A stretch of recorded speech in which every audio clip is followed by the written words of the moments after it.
Welcome back to my YouTube channel Shriman's world. Friends, ನಾನಿವತ್ತು ನಿಮಗೆಲ್ಲ ಒಂದು special chicken dum biryani recipe ಮಾಡಿ ತೋರಿಸೋಣ ಅಂತ ಅಂದ್ಕೊಂಡಿದ್ದೀನಿ. ಅದು ಪಕ್ಕ ನಾಟಿ ಸ್ಟೈಲ್. ಯಾವುದೇ ಥರ ಒಂದು ಫುಡ್ ಕಲರ್ಸ್ ಆಗಿರಲಿ ಅಥವಾ ರೆಡಿಮೇಡ್ ಪೌಡರ್, ಬಿರಿಯಾನಿ ಪೌಡರ್ ಆಗಿರಲಿ ಯೂಸ್ ಮಾಡಿದೆ, ಮನೆಯಲ್ಲೇ ಸಿಗೋ ಅಂತಹ ಒಂದು ಇಂಗ್ರೀಡಿಯೆಂಟ್ನ ಯೂಸ್ ಮಾಡಿಕೊಂಡು ಸ್ಪೆಷಲಾಗಿ ನಾಟಿ ಸ್ಟೈಲಲ್ಲಿ ನಿಮಗೆ ಚಿಕನ್ ಬಿರಿಯಾನಿ ಮಾಡೋದನ್ನ ತೋರಿಸ್ತೀನಿ.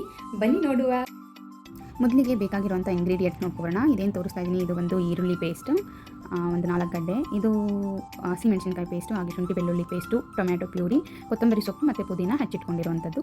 ಹಾಗೆ ಇದೆಲ್ಲ ಗೊತ್ತಲ್ವಾ, ಪಲಾವ್ ಐಟಮ್ಸ್ ಏನೇನು, ಚಕ್ಕೆ, ಲವಂಗ, ಏಲಕ್ಕಿ, ಕಲ್ಲು, ಸೋಂಪು ಅದೆಲ್ಲನೂ ಕೂಡ ಇಟ್ಕೊಂಡಿರೋವಂಥದ್ದು. ಮೊದಲಿಗೆ ಒಂದು ಪಾತ್ರೆನ ಬಿಸಿಗಿಟ್ಟು ಅದಕ್ಕೆ ಒಂದು ಸ್ವಲ್ಪ ಎಣ್ಣೆ ಹಾಕಿ, ನಾವೇನು ತೊಗೊಂಡಿದ್ವಿ ಪಲಾವ್ ಐಟಮ್ಸು ಅದೆಲ್ಲ ಹಾಕಿ ಸ್ವಲ್ಪ ಅದು ಬಿಸಿ ಮಾಡ್ಕೋಬೇಕು. ಅದು ಸ್ವಲ್ಪ ಚಿಟಪಟ ಸೌಂಡ್ ಬಂದು ಕುದಿಯೋಕ್ಕೆ ಸ್ಟಾರ್ಟ್ ಆಗುತ್ತೆ. ಅಂದರೆ ಅದು ಗೊತ್ತಾಗುತ್ತೆ ನಮಗೆ, ಸ್ಮೆಲ್ ಬರೋದಕ್ಕೆ ಸ್ಟಾರ್ಟ್ ಆಗುತ್ತೆ. ನೋಡಿ ಅಲ್ಲಿ ಕಾಣ್ತಾ ಇದೆ, ಎಲ್ಲ ಚಿಟಪಟ ಅಂತ ಇದೆ. ಅದಾದಮೇಲೆ ಒಂದು 2 ಮಿನಿಟ್ಸ್ ಅದನ್ನು ಬೇಯಿಸಾದ್ಮೇಲೆ ನಾವು ರುಬ್ಬಿಟ್ಕೊಂಡಿದ್ದಂತಹ ಈರುಳ್ಳಿ ಪೇಸ್ಟ್, ಇನ್ನೊಂದು 200 ಗ್ರಾಮ್ಸ್ ಇದೆ ಅಂತ ಹೇಳ್ಬೋದು. ಅಷ್ಟನ್ನು ಪೇಸ್ಟ್ನ ಚೆನ್ನಾಗಿ ಈರುಳ್ಳಿ ಒಂದು ಹಸಿ ವಾಸನೆ ಹೋಗೋವರೆಗೂ ಚೆನ್ನಾಗಿ ಕೈ ಆಡ್ಕೊಬೇಕು. ಅದು ಈರುಳ್ಳಿ ಹಾಕಿದ ತಕ್ಷಣವೇ ಚೆನ್ನಾಗಿ ಸ್ಮೆಲ್ ಬರ್ತಾ ಇತ್ತು. ಅದಾದಮೇಲೆ ಅದು ಈರುಳ್ಳಿ ಹಸಿ ವಾಸನೆ ಹೋದಾದಮೇಲೆ ಅದಕ್ಕೆ ಸ್ವಲ್ಪ ಹಸಿಮೆಣಸಿನ್ಕಾಯಿ ನಾವೇನು ರುಬ್ಬಿಟ್ಕೊಂಡಿದ್ವಿ ಅದನ್ನು ಆ್ಯಡ್ ಮಾಡ್ಕೋಬೇಕು. ಹಸಿಮೆಣಸಿನ್ಕಾಯಿ ಪೇಸ್ಟ್, ಇದು full green chilli, actual colour ಕೊಡೋದೇ ಇದು. ನಾವು ಯಾವುದೇ ರೀತಿ ಫುಡ್ ಕಲರ್ ಬಳಸ್ತಾ ಇಲ್ಲ, ಹಾಗಾಗಿ ಗ್ರೀನ್ ಮಸಾಲ ಇದು ಹಸಿರು ಮೆಣಸಿನ್ಕಾಯ್ದು. ನೋಡಿ ಕಲರ್ ಏನು ಚೆನ್ನಾಗಿ ಕಾಣಿಸ್ತಾ ಇದೆ ಅಂತ. ನಾವು ರುಬ್ಬಿಟ್ಕೊಂಡಿರೋಂತಹ ಪೇಸ್ಟ್ ಎಲ್ಲ ಹಾಕಿ ನಂತರ ಅದಕ್ಕೆ ಹಾಗೆ ಶುಂಠಿ ಬೆಳ್ಳುಳ್ಳಿ ಪೇಸ್ಟ್ನ ಕೂಡ ಆ್ಯಡ್ ಮಾಡ್ಕೋಬೇಕಾಗುತ್ತೆ. ಅಂದರೆ ಸ್ವಲ್ಪ ಅದು ಒಂದೊಂದು 2 ಮಿನಿಟ್ಸ್ ಅದೆಲ್ಲ ಸ್ವಲ್ಪ ಬೆಂದಾದಮೇಲೆ ಒಂದೊಂದೇ ಪದಾರ್ಥಗಳನ್ನ ಹಾಕ್ಕೊಳ್ತಾ ಹೋಗಬೇಕಾಗುತ್ತೆ ನಾವು. ಇಲ್ಲಿ ಉಪ್ಪು ಹಾಕ್ತಿದ್ದಾರೆ ಏನಕ್ಕೆ ಅಂದರೆ, ನಾವು ಯಾವಾಗ ಒಂದು ಹಸಿಮೆಣಸಿನ್ಕಾಯಿ ಪೇಸ್ಟು, ಶುಂಠಿ ಬೆಳ್ಳುಳ್ಳಿ ಪೇಸ್ಟ್ ಎಲ್ಲ ಹಾಕ್ತೀವೋ ಹಾಗೆ ನಾವು ಸಾಲ್ಟ್ ಹಾಕೋಬಿಟ್ರೆ ಅದು ಒಂದು ಕಲರ್ನ ಮೇಂಟೈನ್ ಮಾಡುತ್ತೆ, ಕಲರ್ನ ಎನ್ಹಾನ್ಸ್ ಮಾಡೋದಕ್ಕೆ ಈ ಸಾಲ್ಟು ಹೆಲ್ಪ್ ಮಾಡುತ್ತೆ. ನೋಡಿ ಕಲರ್ ಚೇಂಜ್ ಆಗ್ತಾ ಇದೆ, ಎಲ್ಲ ಗ್ರೀನ್ ಕಲರ್ ಬರ್ತಾ ಇದೆ. ಹೀಗೆ ಕೈಯಾಡಿಸ್ಕೊಳ್ತಾ ಅದನ್ನು ಎಲ್ಲನೂ ಹಸಿ ಪದಾರ್ಥಗಳನ್ನ ಹಾಕಿರೋದ್ರಿಂದ ಯಾವುದನ್ನು ಕೂಡ ಮೊದಲೇ ಹುರಿದಿಟ್ಕೊಂಡಾಗಲಿ ಅಥವಾ ಏನು ಮಾಡಿಲ್ಲ, ಡೈರೆಕ್ಟ್ ಅದನ್ನ ಎಲ್ಲ ಪೇಸ್ಟ್ ಮಾಡಿ ಒಂದೇ ಸಲ ಹಾಕಿರೋದ್ರಿಂದ ಈ ಒಂದು ಎಣ್ಣೆಯಲ್ಲಿ ಅದು ಚೆನ್ನಾಗಿ ಎಣ್ಣೆ ಬಿಟ್ಕೊಳ್ಳೋವರೆಗೂ ಈರುಳ್ಳಿ, ಹಸಿಮೆಣಸಿನ್ಕಾಯಿ, ಶುಂಠಿ ಬೆಳ್ಳುಳ್ಳಿ ಪೇಸ್ಟು ಎಲ್ಲನೂ ಕೂಡ ಅದು ಹಸಿ ವಾಸನೆ ಹೋಗಿ ಎಣ್ಣೆ ಬಿಟ್ಕೊಳ್ಳೋಕ್ಕೆ ಸ್ಟಾರ್ಟ್ ಆಗಬೇಕು. ನೋಡಿ ನೀವು ನೋಡ್ತಾ ಇರ್ಬೋದು, ಅದು ಎಣ್ಣೆ ಬಿಟ್ಕೊಳ್ಳೋದಕ್ಕೆ ಸ್ಟಾರ್ಟ್ ಆಗ್ತಾ ಇದೆ. ಅಲ್ಲಿವರೆಗೂ ಅದನ್ನು ಚೆನ್ನಾಗಿ ಬೇಯಿಸಬೇಕಾಗುತ್ತೆ. ಅದು ಎಣ್ಣೆ ಬಿಡೋದಕ್ಕೆ ಸ್ಟಾರ್ಟ್ ಆದಮೇಲೆ ನಾವು ಮಾಡಿಟ್ಕೊಂಡಿರೋಂತಹ ಟೊಮೆಟೊ ಪ್ಯೂರಿ ಕೂಡ ಹಾಕೋಬೇಕು. ಟೊಮೆಟೊನೂ ಕೂಡ ಹಸಿದಾಗಿರೋದನ್ನೇ ರುಬ್ಬಿರೋವಂಥದ್ದು, ಅದನ್ನು ಕೂಡ ಪ್ಯೂರಿ ಮಾಡಿ ಹಾಕಿರೋದು. ಅದನ್ನು ಕೂಡ ಚೆನ್ನಾಗಿ ಹಾಕಿ ಅದ್ರದ್ದು ಟೊಮ್ಯಾಟೋದು ಹಸಿ ವಾಸನೆ ಹೋಗೋವರೆಗೂ ಚೆನ್ನಾಗಿ ಬಾಡಿಸ್ಕೋಬೇಕು.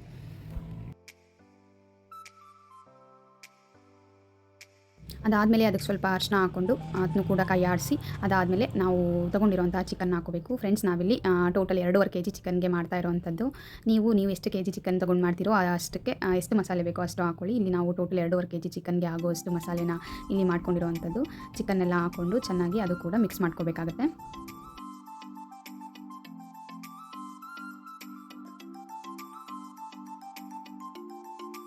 ಚಿಕನ್ ಮಿಕ್ಸ್ ಮಾಡಿದ್ಮೇಲೆ ಅದಕ್ಕೆ ಒಂದು 3 ಸ್ಪೂನಷ್ಟು ಧನಿಯಾ ಪುಡಿ ಹಾಕೋಬೇಕಾಗುತ್ತೆ.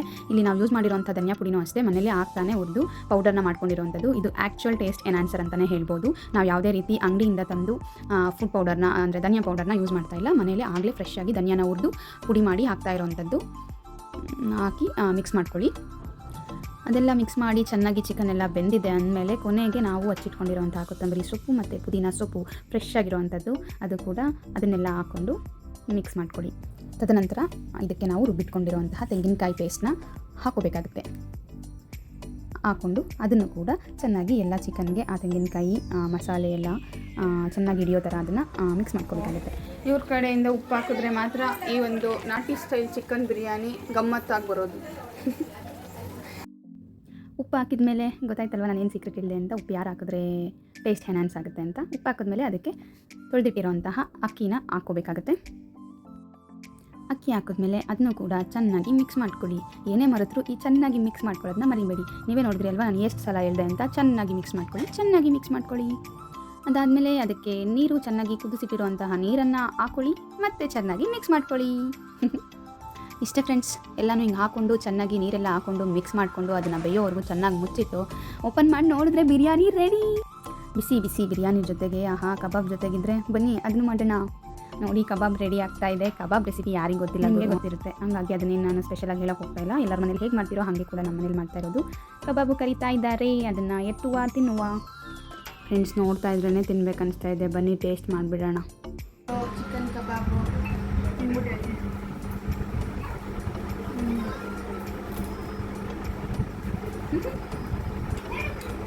ಚೆನ್ನಾಗೈತೆ, ಜ್ಯೂಸಿಯಾಗಿ ಕ್ರಿಸ್ಪಿಯಾಗಿ. ಕಬಾಬ್ ಮಾತ್ರ ಸೂಪರು. ಬಿರಿಯಾನಿ ಟೇಸ್ಟ್ ಹೇಳ್ತೀನಿ ರೀ. ನಾನು ಹೇಳಿದ್ದೆ ಅಲ್ವಾ, ನಾಟಿ style dum biryani. Full green colour ಇದೆ. ನಮ್ಮ ಹನುಮಂತ ಪಲಾವ್ ಥರ ಇದೆ. ಫ್ರೆಂಡ್ಸ್, ಟೇಸ್ಟ್ ಮಾತ್ರ ಸೂಪರಾಗಿತ್ತು. ಕಬಾಬ್ದಾಗಿರ್ಬೋದು, ಬಿರಿಯಾನಿದಾಗಿರ್ಬೋದು, ಎಲ್ಲದ್ರದ್ದು ಟೇಸ್ಟ್ ತುಂಬ ಚೆನ್ನಾಗಿತ್ತು. ಆ್ಯಕ್ಚುಲಿ ನಾನು ಈ ಒಂದು ಬಿರಿಯಾನಿ ನಮಗೆ ಟ್ರೀಟ್ ಸಿಕ್ಕಿದ್ದು ಇವತ್ತು ಏನು ತೋರಿಸ್ತಾ ಇದ್ದೀನಿ. ಇವಳು ನಮ್ಮ ಅಕ್ಕನ ಮಗಳು ಅಮ್ಮು, ಇವಳದು ಬರ್ತಡೇ ಇತ್ತು. ಹಾಗಾಗಿ ನಮ್ಮೆಲ್ಲರಿಗೂ ಆ ಒಂದು ದಮ್ ಬಿರಿಯಾನಿ ಟ್ರೀಟ್ ಸಿಕ್ತು ಅವ್ರ ಕಡೆಯಿಂದ.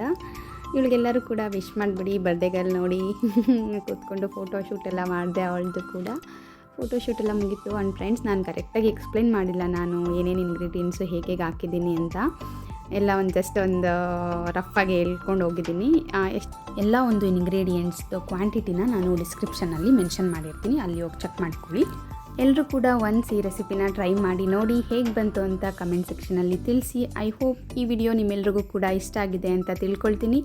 ಇಷ್ಟ ಆಗಿದರೆ ಒಂದು ಲೈಕ್ ಮಾಡಿ, ಕಮೆಂಟ್ ಮಾಡಿ, ಶೇರ್ ಮಾಡೋದನ್ನ ಮರಿಬೇಡಿ. ನನ್ನ ಒಂದು ಚಾನಲ್ನ ನೀವು ಹೊಸಬ್ರಾಗಿ ನೋಡ್ತಾ ಇದ್ದರೆ ದಯವಿಟ್ಟು ಈ ಚಾನಲ್ನ ಸಬ್ಸ್ಕ್ರೈಬ್ ಮಾಡ್ಕೊಳ್ಳಿ. ಬೆಲ್ ಐಕನ್ನ ಒತ್ತೋದ್ರ ಮೂಲಕ ನನ್ನ ಪ್ರತಿಯೊಂದು ವಿಡಿಯೋನು ಮಿಸ್ ಮಾಡದೆ ನಿಮಗೆ ಸಿಗ್ತಾ ಹೋಗುತ್ತೆ. ಮತ್ತೆ ನಿಮಗೆ ಮುಂದಿನ ವಿಡಿಯೋದಲ್ಲಿ ಸಿಗ್ತೀನಿ. ಅಲ್ಲಿವರೆಗೂ ಟೇಕ್ ಕೇರ್, ಬಾಯ್ ಬಾಯ್. ಎಲ್ರಿಗೂ ಕೂಡ ನಮಸ್ಕಾರ.